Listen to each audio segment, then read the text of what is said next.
এই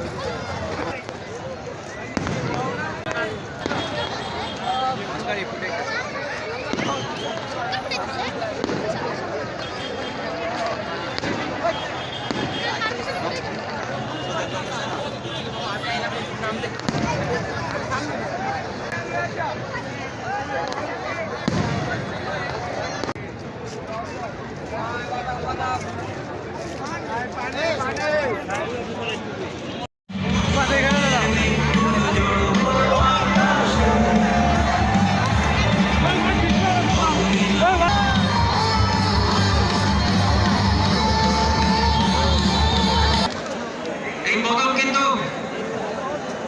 বিএএল তাদের বাড়ি, এটা হয়েছে ইন্ডিয়া।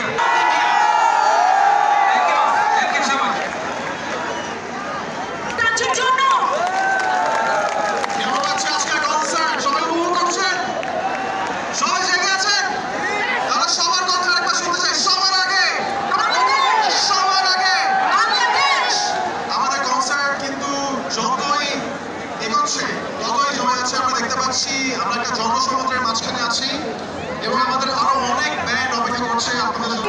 এখন ডানে বামে পেছনে সব দিকে এক জনসমুদ্রের মাঝে আমরা রয়েছি। আর বিজয়ের এই ৫৩ বছরের যে আনন্দ উল্লাস, আপনাদের উপস্থিতি আসলে এই আনন্দকে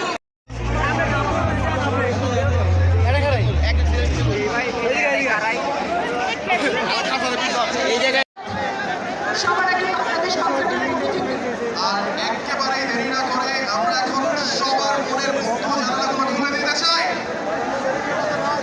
একসাথে সবাই মিলে করতালির মাধ্যমে আমন্ত্রণ জানাবো আমাদের সবার প্রিয় ব্যান্ড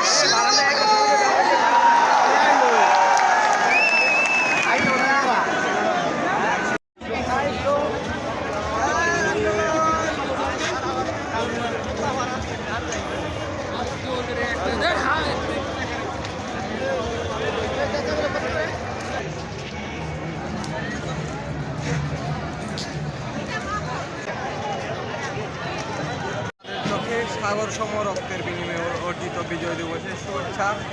বিজয় দিবস সব সার্বজনীন। সবাই আমরা আনন্দ উপভোগ করতেছি, ৭১ সবাই ভাবে জয় করছে, এজন্য সবাই মিলে শহীদের স্মরণে আমরা এখানে ঘুরতে আসছি। সবার মিলে একসাথে এভাবে মজা করতেছি, আসলে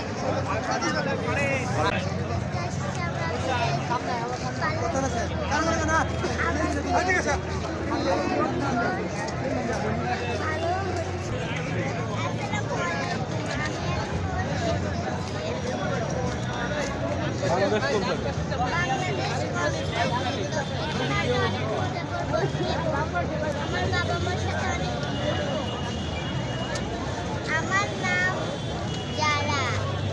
সবার আগে বাংলাদেশ আমরা ঘুরতে আসছি উপলক্ষে। আজকে আমরা সবাই ১৬ ডিসেম্বর সবার আগে বাংলাদেশ কনসার্টে আসছি। সবাই গান শুনতে, এখানে জেমসের গান হবে।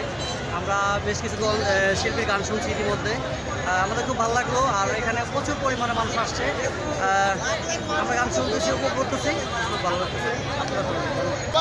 পতাকা লাগবে ভাই, পতাকা লাগবে ভাই। আজকে মহান স্বাধীনতা দিবস ভাই, মহান বিজয় দিবস উপলক্ষে ভাই। আজকে আমাদের বিজয় দিবস।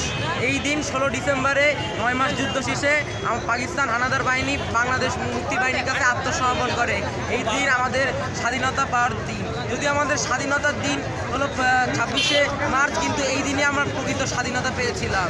আর এই দিনই পাকিস্তান হানাদার বাহিনীর কাছ থেকে বাংলাদেশ মুক্ত পেয়েছিল। কিন্তু আজ আমরা দেখতে পাচ্ছি যে ভারতীয় মিডিয়া ও ভারতীয় সরকার এটা আমাদের বিজয় দিবসকে হাইজ্যাক করে তাদের বিজয় দিবস বানিয়ে দিচ্ছে, এবং কি এরকম ক্লেম করতেছে যে তাদের জন্য আমরা স্বাধীন হয়েছি। এটা আমরা গভীরভাবে নিন্দা জানাই।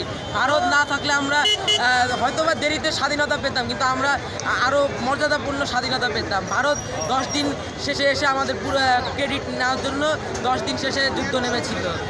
তাই আমরা এটা গভীরভাবে নিন্দা জানাই। এবং কি পাকিস্তানের আত্মসমর্পণ করে পাকিস্তানের সব অস্ত্র ভারত নিয়ে গেছিলো, আর আমাদের শুধু পাকিস্তানের টুথপেস্ট ও সব খারাপ জিনিস হয়ে গেছিলো।